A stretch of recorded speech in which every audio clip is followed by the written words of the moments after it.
अपन सी language की बात करने जा रहे हैं। कल अपन ने देखा था कि सी एंड सी प्लस प्लस में डिफरेंसेस क्या है, छोटे से डिफरेंसेस देखे थे कि सी और सी प्लस प्लस की जब बात करते हैं तो जब हम सी लैंग्वेज की बात करते हैं तो C language one type of programming language है और सी लैंग्वेज पीओपी के कॉन्सेप्ट को सपोर्ट करती है। पीओपी का मतलब होता है procedure oriented programming languages.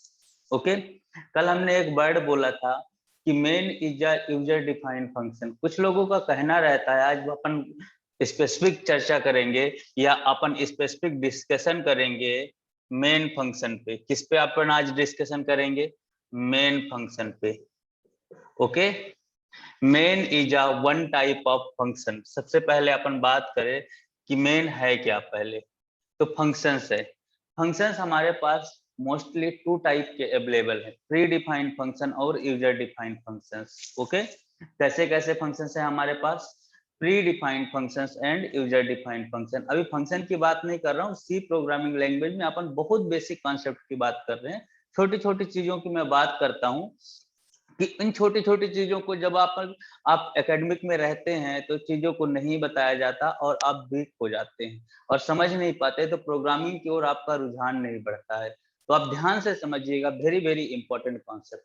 Okay, तो main is a one type of function. अब फंक्शन किसे कहते हैं पहले ये समझिए, फंक्शन बने कैसे। तो सी प्रोग्रामिंग लैंग्वेज में जब सी प्रोग्रामिंग लैंग्वेज की हम बात करते हैं तो सी किसको सपोर्ट करती है? POP, procedure oriented programming language को। हम प्रोसीजर ओरिएंटेड प्रोग्रामिंग लैंग्वेज में जब बात करते हैं तो कहते हैं कि किसी सब प्रॉब्लम को छोटे छोटे मॉड्यूल में डिवाइड करना। सपोज दैट जैसे कैलकुलेटर की बात करें तो कैलकुलेटर में हम एडिशन, सब्ट्रैक्शन, मल्टीप्लिकेशन और डिवीजन अलग अलग मॉड्यूल देखते हैं कि नहीं देखते? यदि मैं कैलकुलेटर के अंदर एक ही प्रोग्राम में एडिशन, सब्ट्रैक्शन और मल्टीप्लिकेशन, डिवीजन बना दूं, यदि कहीं भी एरर या कोई भी उसमें प्रॉब्लम आती है तो एंटायर आप एप्लीकेशन ब्रेक होगी। तो आप लोग जब कैलकुलेटर देखते होंगे, यदि प्लस के बटन खराब हो जाती है तो क्या इनटू और सब्ट्रैक्शन एंड मल्टीप्लिकेशन के बटन वर्क नहीं करते? करती है। वहां भी प्रोग्रामिंग जो होती है तो मॉड्यूलर प्रोग्रामिंग होती है। तो सी प्रोग्रामिंग लैंग्वेज मॉड्यूल को सपोर्ट करते हैं। Every module is called function, मतलब जो सभी मॉड्यूल हैं वो क्या कहलाते हैं? फंक्शन कहलाते हैं। जब मॉड्यूल्स हैं तो फंक्शन कहलाते हैं। तो फंक्शन टू कैटेगरी में कैटेगराइज है। पहला प्री डिफाइंड फंक्शन, जिन्हें प्री डिफाइंड फंक्शन को दूसरे नाम से कहा जाता है बिल्ट इन फंक्शन। ओके, और सेकंड होते हैं यूजर डिफाइंड फंक्शन। तो main is a user defined function. अब बिल्ट इन फंक्शन की जब बात करते हैं प्री डिफाइंड फंक्शन की, तो बिल्ट इन फंक्शन हम उन फंक्शंस को कहते हैं जो पहले से एग्जिस्ट करते हैं। जब आप टर्बो सी कंपाइलर इंस्टॉल करते हैं तो कंपाइलर के साथ साथ बहुत सारी ऐसी लाइब्रेरीज इंस्टॉल होती हैं कि जहां पर pre defined built in function होते हैं। अब जैसे समझिएगा, मैं कुछ एग्जांपल लिखूंगा, आप लोग ध्यान दीजिएगा, और very very important example. Okay, तो अपन देखते भी चलेंगे साथ साथ। तो देखिए, और मैं यहाँ प्रूव भी करूंगा कि main is a user defined function, not a pre defined function. Main कभी प्री डिफाइंड फंक्शन नहीं हो सकता, मेन कभी बिल्ट इन फंक्शन नहीं है। जो लोग कभी कमेंट में बताते हैं कि main is a built in function, तो गलत है। और आपको किसी भी बुक में, जो स्टैंडर्ड बुक हैं, जो अच्छे टीचर हैं, तो आपको यही बताएंगे कि main is a pre defined function. तो समझिए, आप लोग देखते होंगे एकेडमिक में, कॉलेज में कुछ ऐसा लिखते हैं, INCLUDE include stdio.h, INCLUDE include conio.h। अब मैं प्रिंट कराना चाहता हूं, सपोज दैट मैं वेलकम प्रिंट कराना चाहता हूं। ओके, void मेन, और ऐसा लिखा करते हैं CLR या CR, कंसोल स्क्रीन को क्लियर किया, और प्रिंट एफ, और डबल कोट्स के अंदर इन्होंने लिख दिया वेलकम। ओके, डबल कोट्स के अंदर क्या लिख दिया? वेलकम। और गेट CH, एकेडमिक लेवल में बोलते हैं कि ऐसा लिखना कंपलसरी होता है, पर मैं नहीं कहता कि ऐसा लिखना कंपलसरी होता है। अब देखिए, जब भी किसी प्रोग्राम को आप बनाते हैं, तो मैं एग्जांपल के फॉर्म में आपको समझा रहा हूं, समझने की कोशिश करिएगा। जब भी कभी आप ऐसा प्रोग्राम बनाते हैं तो हर एक प्रोग्राम में टू स्टेजेस होना कंपलसरी होती है। पहली स्टेज होती है कंपाइलेशन प्रोसेस। ओके, क्या स्टेज होती है? Compilation process. पहली स्टेज क्या होगी हमारी? Compilation process. Okay, compilation process के लिए रिस्पॉन्सिबल होता है कंपाइलर। और सेकंड स्टेज होती है एग्जीक्यूशन प्रोसेस। क्या होती है हमारी? Execution process. और हमेशा सी और सी प्लस प्लस के प्रोग्राम का एग्जीक्यूशन ओएस करता है। कौन करता है? Operating system. ओके, चाहे वो सी लैंग्वेज में हो या सी प्लस प्लस में। ओके, और सी का प्रोग्राम हमेशा कंपाइल कैसा होता है? टॉप टू बॉटम होता है। ये थोड़ा सा याद रखिएगा, ये भी समझाऊंगा क्यों होता है। और एग्जीक्यूशन हमेशा, जब ओएस की बात करते हैं तो यहाँ दो चीजें होती है। पहली चीज, ओएस में लिंकर होता है। सेकंड क्या होता है बेटा? लोडर होता है। सेकंड हमारे पास क्या होता है? लोडर। ओके, तो सी सी प्लस प्लस का जब एग्जीक्यूशन की बात करते हैं तो प्रोग्राम का एग्जीक्यूशन हमेशा कहाँ से स्टार्ट होता है? मेन से स्टार्ट होता है। कहाँ से स्टार्ट होता है? मेन से। ओके, और एंड कहाँ पे होता है? मेन पे। तो एग्जीक्यूशन हमेशा कहाँ से स्टार्ट होगा? मेन फंक्शन से। ये क्यों होता है ये भी समझाऊंगा। मेन से स्टार्ट होगा और मेन पे ही एंड होगा। ओके, तो इस चीज को ध्यान दीजिएगा कि प्रोग्राम का एग्जीक्यूशन कहाँ से स्टार्ट होगा? आपका मेन फंक्शन से। कहाँ से स्टार्ट होगा? हमेशा मेन फंक्शन से। ये ध्यान देने वाली बात है कि प्रोग्राम का एग्जीक्यूशन कहाँ से स्टार्ट होगा? हमारा मेन फंक्शन से। अब चलिए अपन बात करते हैं कि प्रोग्राम का एग्जीक्यूशन मेन से स्टार्ट होता है तो मेन पे ही एंड होता है। अब देखिए, बोलते हैं कि ऐसा प्रोग्राम लिखना कंपलसरी होता है, पर अपन कहते हैं कि ऐसा प्रोग्राम लिखना कंपलसरी नहीं होता। अब देखिए, यदि मैं ऐसा प्रोग्राम लिख दूं कि नहीं, बोला गया कि नहीं आपका प्रोग्राम ऐसा ही लिखना है, ऐसा क्यों लिखूं मैं यदि बोलूं कि इस प्रोग्राम को मैं ऐसा लिख दूं, इसे मैं रफ कर रहा हूं, जरा ध्यान से समझिएगा। ये दोनों चीजें फिक्स हैं कि प्रोग्राम का कंपाइलेशन कैसा होगा? टॉप टू डाउन होगा। और एग्जीक्यूशन कहाँ से स्टार्ट होगा? मेन से स्टार्ट होगा। कौन करता है? ओएस। ओएस में दो चीजें होती, लिंकर एंड लोडर। ओके, ध्यान से समझिएगा, वेरी वेरी इंपॉर्टेंट। अब देखिए, इसको मैं थोड़ा रफ कर रहा हूं, मुझे कुछ बोर्ड का यूज करना रहेगा। तो अब देखिए, सेम चीज, यदि मैं किसी एप्लीकेशन को बना रहा हूं, सपोज दैट मैं ऐसा लिखूं, सपोज दैट मैंने ऐसा लिखा, void main। और अभी सपोज दैट इस एप्लीकेशन का जो नेम की बात की जाए तो एक सैंपल प्रोग्राम बना रहा था, अभी कुछ भी नहीं लिखा, और इसका एक्सटेंशन अभी क्या है? डॉट सीपीपी है। एक्सटेंशन इसका क्या है? Dot CPP. और से मतलब नो नेम, कोई नेम नहीं दिया, पर मुझे ऐसा लिखा। अब मान लीजिए मैं सेम एप्लीकेशन लिखने जा रहा हूं, मेन, बस मैंने ऐसा लिखा, मेन लिखा, और मैंने यहाँ लिखा कि CL, मतलब मैंने मेन लिखा, बस एक ही चीज लिखी मैंने। अब देखो, मैंने ऐसा लिखा printf, और सपोज दैट यहां पर लिख दिया वेलकम। वेलकम, तो इस एप्लीकेशन में कंपाइलेशन एरर मिलेगी। क्यों? क्योंकि एप्लीकेशन बोलेगा कि नहीं नहीं, आप stdio.h को क्या करिए? इंक्लूड करिए। क्यों? क्यों stdio.h को इंक्लूड करिए? कि क्योंकि stdio यहाँ पर जो एक लाइब्रेरी है हमारे पास, प्री डिफाइंड लाइब्रेरी है stdio.h। stdio.h के पास हमारे पास कौन सा फंक्शन है? printf फंक्शन है।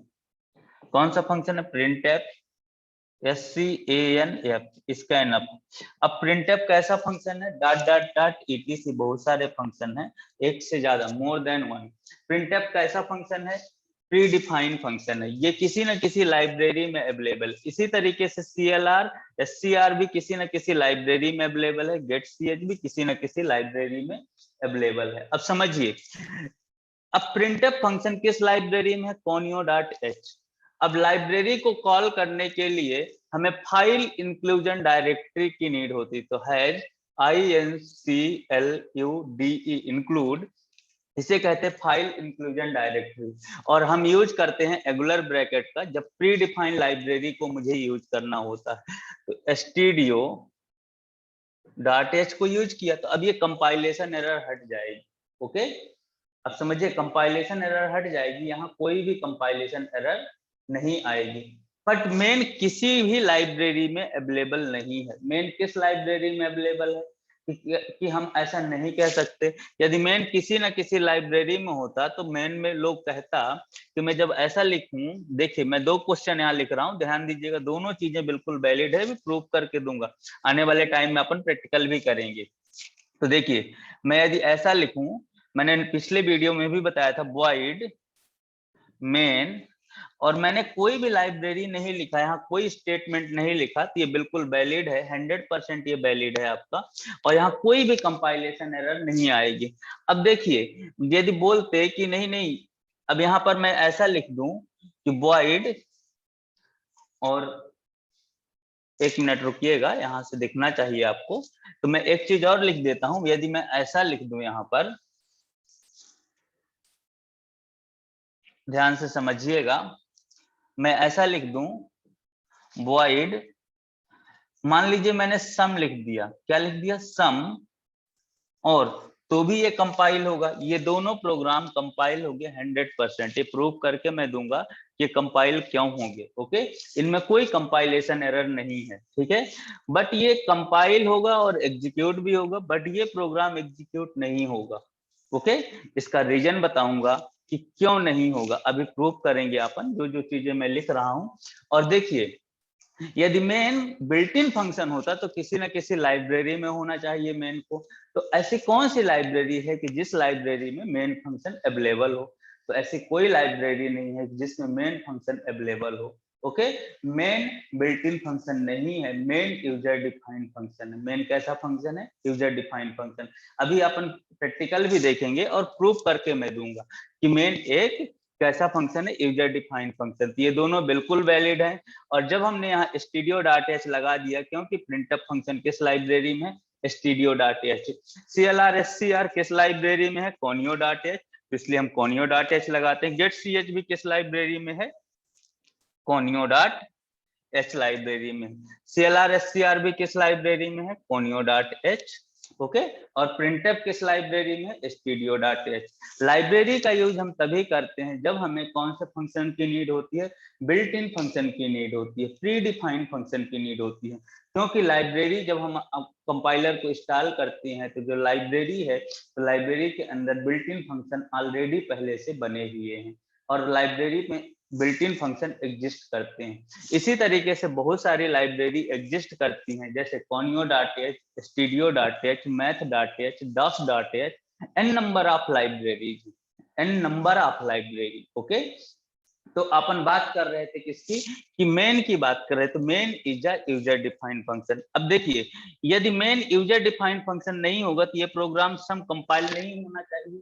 ओके, पर देखिए ये सम फंक्शन कंपाइल होगा, क्योंकि ये कैसा फंक्शन है, user defined function. Compilation time में हमें किसकी नीड होती है, कंपाइलेशन टाइम की जब हम बात करते हैं तो हमेशा कंपाइलेशन टाइम में हमें नीड होती है कि कंपाइलर ये चेक करता है कि जो सी प्रोग्रामिंग लैंग्वेज आपने लिखी है, तो वो क्या सी के सिंटेक्स एंड ग्रामर के अकॉर्डिंग 100% राइट है या नहीं, क्या है, 100% राइट है या नहीं। ओके, अब चलिए अपन देख लेते हैं जो अभी मैंने बनाया है बोर्ड में, व्हाइट बोर्ड में मैंने जो लिखा है तो क्या सही वैलिड है। सारी चीजें मैं चेक करके आपको दिखा देता हूं, और प्रॉपरली प्रैक्टिकली अपन देख पाएंगे कि जो चीजें अपन ने देख रहे थे तो क्या वैलिड हैं या नहीं। तो सबसे पहले अपन प्रोग्राम बनाएंगे, किसका चेक करेंगे यहाँ पर कि भाई जो हमने बनाई थी अभी चीजें वैलिड हैं या नहीं। तो सबसे पहले अपन ओपन करते हैं टर्बोसी कंपाइलर, जो अपना सबसे बेसिक कंपाइलर है टर्बोसी 3.0 में बात करते हैं। यदि टर्बोसी में आप प्रोग्रामिंग करना सीख जाते हैं तो आने वाले टाइम में आप सभी कंपाइलर्स में प्रोग्रामिंग कर पाएंगे। तो हमने एक न्यू फाइल ओपन की जिसका अभी एक्सटेंशन क्या है, .cpp।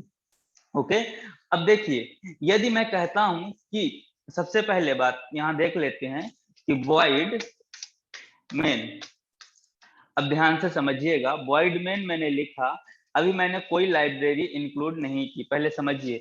Main is a user defined function, main एक यूजर डिफाइंड फंक्शन है। यदि ये किसी लाइब्रेरी में होता, प्री डिफाइन होता, यहाँ पर इसको जब मैं कंपाइल करूंगा तो मुझे क्या मिल जाती, कंपाइलेशन एरर मिलना चाहिए, पर यहाँ कोई कंपाइलेशन एरर नहीं मिलेगी। ध्यान से समझिएगा, वेरी वेरी इंपॉर्टेंट।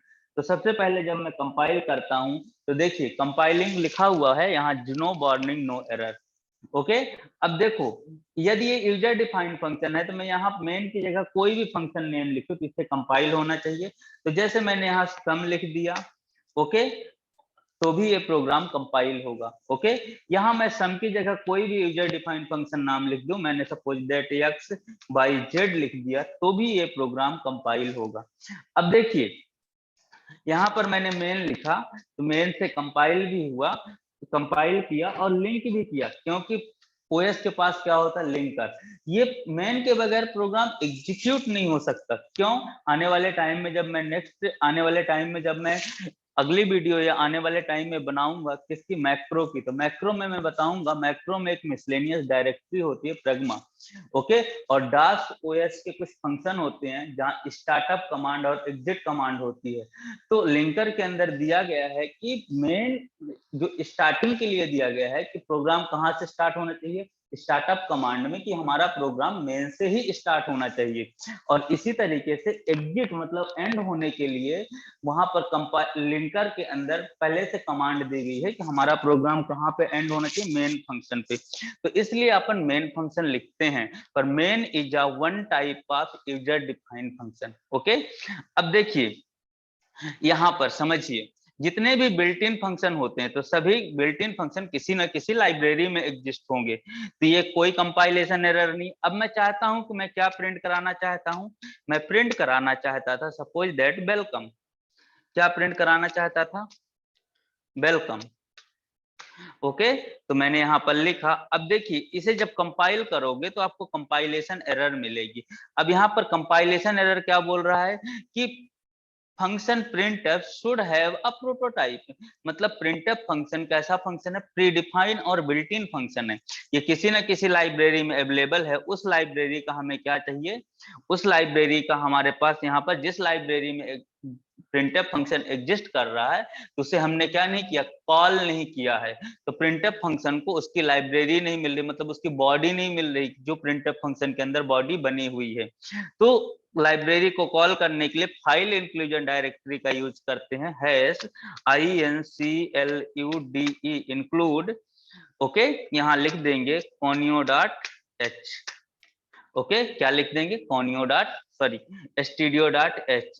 ये किस लाइब्रेरी में है, stdio लाइब्रेरी में, has include studio dot H. जैसे मैंने क्या लिख दिया, has include studio dot H, तो इस प्रिंटअप फंक्शन का हमें क्या मिलने लगा है, प्रोटोटाइप मिलने लगा है। अब देखिए, लिंक करेंगे तो लिंक भी होगा, एग्जीक्यूट करेंगे इसको तो एग्जीक्यूट होगा, पर कंसोल स्क्रीन पे वेट नहीं करेगा। ओके, यहाँ पर हम कंसोल स्क्रीन पे वेट नहीं कर पा रहे हैं, तो हमने एक फंक्शन यूज किया get C H. Get C H एक इनपुट करेक्टर फंक्शन है। कैसा फंक्शन है, input character function. Okay, single character का इनपुट लेता है। सिंगल करेक्टर इनपुट कहाँ से लेगा, कंसोल स्क्रीन में कीबोर्ड से। तो देखिए, जैसे गेट सी एच का यूज किया तो आपको कंपाइलेशन एरर मिलेगी। क्यों मिलेगी, गेट सी एच किस लाइब्रेरी में, वहां पे मैंने बताया भी था आपको व्हाइट बोर्ड में कि ये conio डॉट एच के अंदर है। तो हैश include इंक्लूड, यहाँ हम कौन सी लाइब्रेरी को कॉल कर लेंगे, conio डॉट एच। कौन सी लाइब्रेरी को कॉल कर लेंगे, conio डॉट एच। अब देखिए, यहाँ पर हम दो बार वेलकम देख रहे होंगे, क्योंकि पिछली बार जब भी थोड़ी देर पहले कंपाइल किया था, एग्जीक्यूट किया था, तो उसका पिछला आउटपुट भी हमें दिख रहा है। जैसे फिर से कंपाइल और एग्जीक्यूट करेंगे तो 3 टाइम वेलकम दिखेगा। ओके, तो जो हमारी एक कंसोल स्क्रीन है, तो कंसोल स्क्रीन मतलब आउटपुट स्क्रीन को हम क्लियर करना चाहते हैं। आउटपुट स्क्रीन को टेक्निकल टर्म में कंसोल स्क्रीन कहा जाता है। तो कंसोल स्क्रीन को यदि हम क्लियर करना चाहें तो हमें क्या यूज करना पड़ेगा, एक प्री डिफाइंड फंक्शन है किस लाइब्रेरी में, conio dot H CLR console screen को क्लियर करने के लिए फंक्शन है किस लाइब्रेरी में, conio डॉट एच में है। तो यहाँ पर देखिएगा कि अब सिंगल टाइम वेलकम आ रहा होगा। तो प्रोग्राम का कंपाइलेशन कैसा होता है, टॉप टू बॉटम होता है। एग्जीक्यूशन कहाँ से स्टार्ट होता है, मेन से स्टार्ट होता है। तो देखिए, एग्जीक्यूशन कहाँ से स्टार्ट हो रहा है, मेन से। सबसे पहले CLR एग्जीक्यूट होगा, फिर कौन एग्जीक्यूट होगा, वेलकम, फिर कौन एग्जीक्यूट होगा, get C H single character का यहाँ वेट कर रहा है। यूजर से मैं सिंगल करेक्टर दिया, फिर इसके बाद आप कहाँ चले जाएंगे, बाहर चले जाएंगे। ओके तो main is a one type of user defined function. Main एक कैसा फंक्शन है? यूजर डिफाइंड फंक्शन है। आप लोगों ने देखा होगा कि मेन के यहाँ पे हमने देखा कि मेन कैसा फंक्शन है हमारा, एक यूजर डिफाइंड फंक्शन है। कैसा फंक्शन है? User defined function.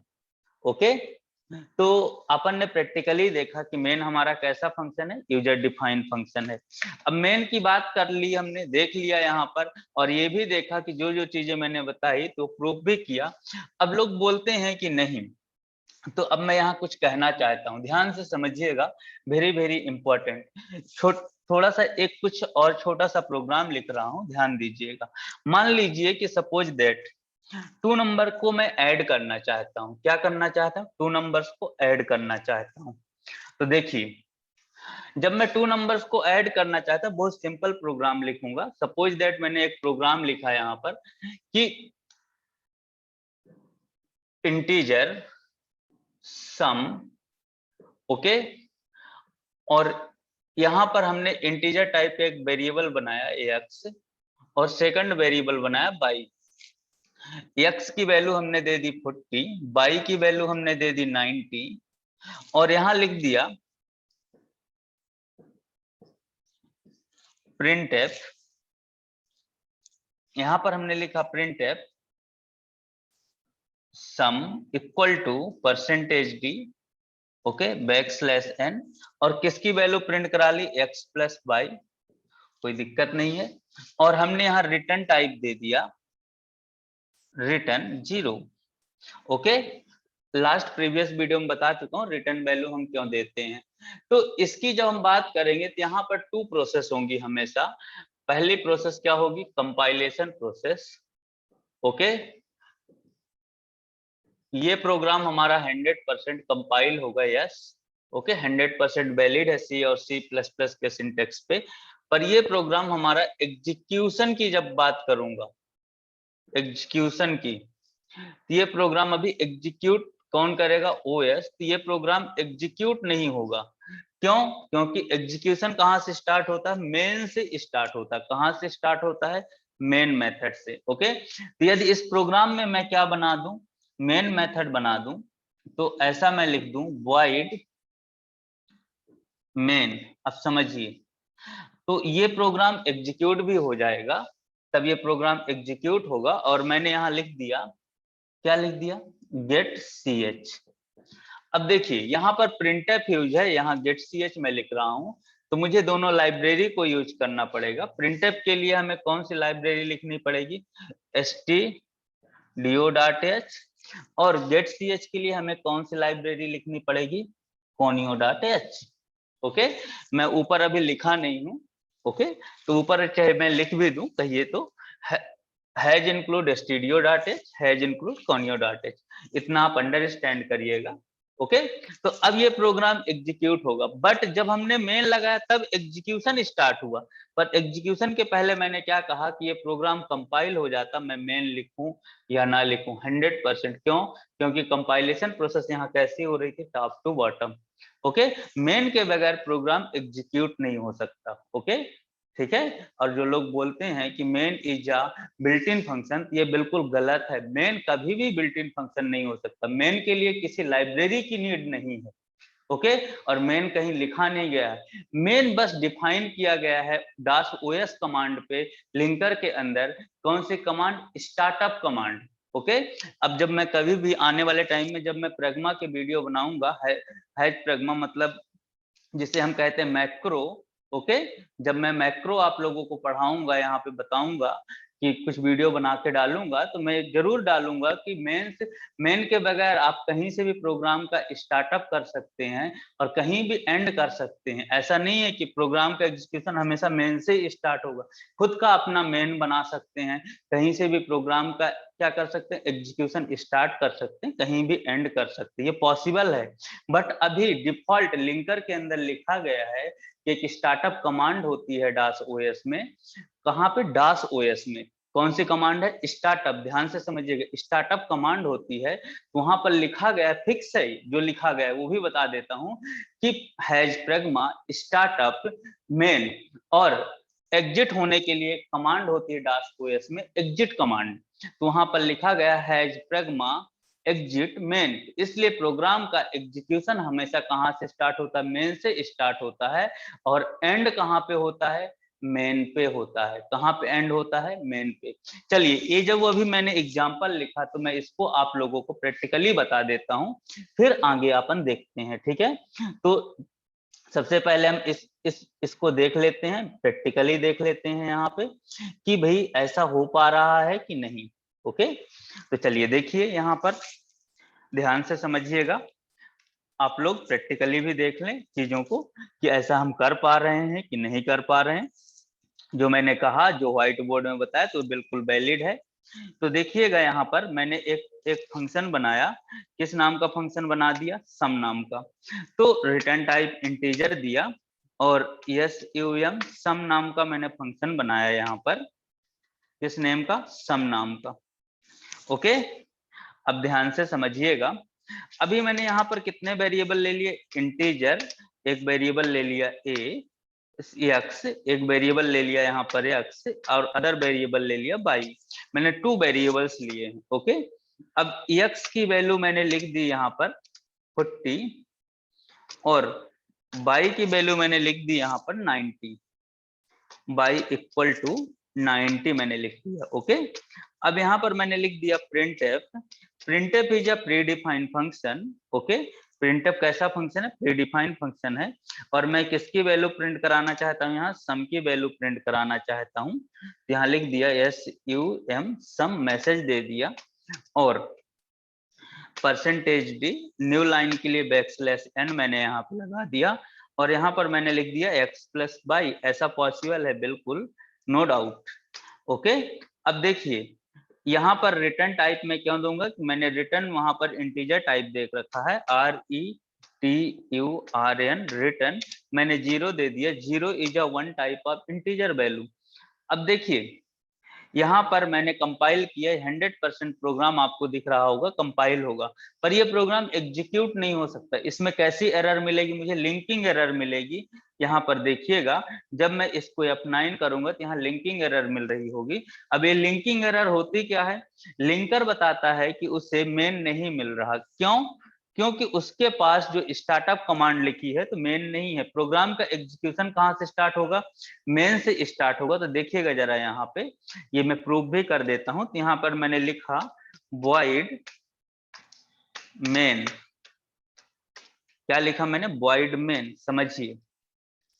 और अब यहाँ पर बस मैंने एक ही कमांड, एक ही प्री डिफाइंड फंक्शन लिखा, गेट cs, जिससे कहाँ पे मैं रोक सकूं, कंसोल स्क्रीन पे रोक सकूं। तो अब देखिए, प्रोग्राम कंपाइल भी होगा, लिंक भी हो चुका है, और एग्जीक्यूट करूंगा तो प्रीवियस हमारा वेलकम दिख रहा है यहाँ पर। तो यहाँ पर प्रीवियस आउटपुट मैंने कंसोल स्क्रीन को क्लियर नहीं किया था, तो यहाँ लिख दिया CLR, कंसोल स्क्रीन को क्लियर भी कर लिया। तो दिखा देता हूँ, यहाँ से देखिए, बिल्कुल आपको ब्लैंक स्क्रीन मिल रही होगी, कुछ भी नहीं मिल रहा होगा। क्यों, क्योंकि हमारा प्रोग्राम का एग्जीक्यूशन कहाँ से स्टार्ट हुआ, मेन से, और CLR SCR एग्जीक्यूट हुआ, मेन से स्टार्ट होगा और मेन से एंड होगा। CLR SCR एग्जीक्यूट हुआ, फिर उसके बाद गेट ch, आप ट्रेस करके देख भी सकते हैं, मेन से हमारे प्रोग्राम का एग्जीक्यूशन स्टार्ट हुआ, CLR SCR एग्जीक्यूट हुआ, गेट ch सिंगल कैरेक्टर का यहाँ वेट कर रहा होगा, मैंने दिया। और देखिए, आप वहां से बाहर आ जाएंगे, और जैसे हम बाहर आए, इसके बाद ओके, तो हमने क्या सम फंक्शन को कॉल किया है, नहीं। तो प्रोग्राम का एग्जीक्यूशन हमेशा मेन से स्टार्ट होगा, मेन पे ही एंड होगा। ओके, और यहाँ पर देखिए, यहाँ पर प्री डिफाइंड फंक्शन कौन कौन से हैं आपके, ध्यान से समझिएगा थोड़ा सा, वेरी वेरी इंपॉर्टेंट। जो लोग बिगनर्स है वो लोग भी देखेंगे, समझेंगे। ये किस लाइब्रेरी में होगा, प्रिंटफ किस लाइब्रेरी में होगा, stdio.h। ओके, यहाँ पर printf का यूज किया है। अब यहाँ पर CLR SCR किस लाइब्रेरी पे है, CLR SCR conio.h। ओके, और get ch किस लाइब्रेरी में है, देखिएगा थोड़ा सा ध्यान से समझिएगा, get ch किस लाइब्रेरी में है, conio.h। ओके, ये किस लाइब्रेरी में, conio.h। तो बिल्कुल मैं उम्मीद करता हूँ, ये सिंगल लाइन कमेंट है, आप लोगों को बिल्कुल दिख रहे होंगे, ठीक है। अब देखिए मैं मेन फंक्शन को यहाँ पे कॉल भी कर लूँ, तो मेन फंक्शन को मैं कॉल कर लूंगा तो मुझे सम की वैल्यू मिल जाएगी। तो no return type with no parameter function बना हुआ है। तो आने वाले टाइम में, जब भी आने वाले टाइम में मैं फंक्शन के वीडियो एक्सप्लेन करूंगा तो आप लोगों को समझाऊंगा और फंक्शन बहुत अच्छे से बताऊंगा कि फंक्शन होते क्या हैं, ठीक है। तो समझिएगा यहाँ पर। तो अपन अपन ने देखा यहाँ पे, ठीक है। तो अपन अब समझने की कोशिश करेंगे थोड़ा सा, कि अपन देखते हैं कि कैसे चीजें यहाँ पर चलती हैं। तो आप लोगों को मैंने इतनी चीजें बताई हैं और यहाँ तक चीजों को समझाया है, और आने वाले टाइम में मैं छोटी छोटी चीजें आप लोगों को बताता रहूंगा और समझाता रहूंगा कि कैसे और क्यों। अब देखिए ये प्रोग्राम जो लिखा हुआ है, तो इसकी मैं बात करूं तो एक्चुअली हुआ क्या यहाँ पर ये 2 वेरिएबल्स बने हैं, एक्स और वाई। ओके, एक्स और वाई के लिए जो वैल्यू बनेगी, जो वेरिएबल यहाँ पे बने हुए हैं, जो वैल्यू बनेगी यहाँ पर, एक्स की वैल्यू 40 होगी और वाई की वैल्यू क्या होगी 90, और एक्स प्लस वाई की वैल्यू ऐड होकर और कहाँ पे चली जाएगी, सम की वैल्यू प्रिंट करेगी, और परसेंटेज डी से हम क्या करते हैं, इंटीजर टाइप की वैल्यू को प्रिंट कराते हैं। आने वाले टाइम में सारी चीजें मैं बहुत अच्छे से एक्सप्लेन करूंगा, ऐसी कोई बात नहीं है, ठीक है। तो मैं उम्मीद करता हूं कि आज मैंने जो चीजें बताई होगी, आई होप आप लोगों को समझ में आया होगा, आपका ये बेसिक कॉन्सेप्ट जरूर क्लियर हो गया होगा कि मेन एक यूजर डिफाइंड फंक्शन है। कैसा फंक्शन है, यूजर डिफाइंड फंक्शन। मैं उम्मीद करता हूं कि आप लोगों को ये चीज समझ में आएगी। आने वाले टाइम में आप लोग कमेंट करते रहिएगा यूट्यूब में, मैं जैसे वीडियो अपलोड करूंगा तो आप लोग बताइएगा कि जो चीजें समझ में नहीं आती, जो टॉपिक में आप बोलेंगे उस टॉपिक में चीजें मैं एक्सप्लेन करके आप लोगों को बताते रहूंगा। ओके, तो मैं उम्मीद करता हूं आप सभी को चीजें समझ में आई होंगी।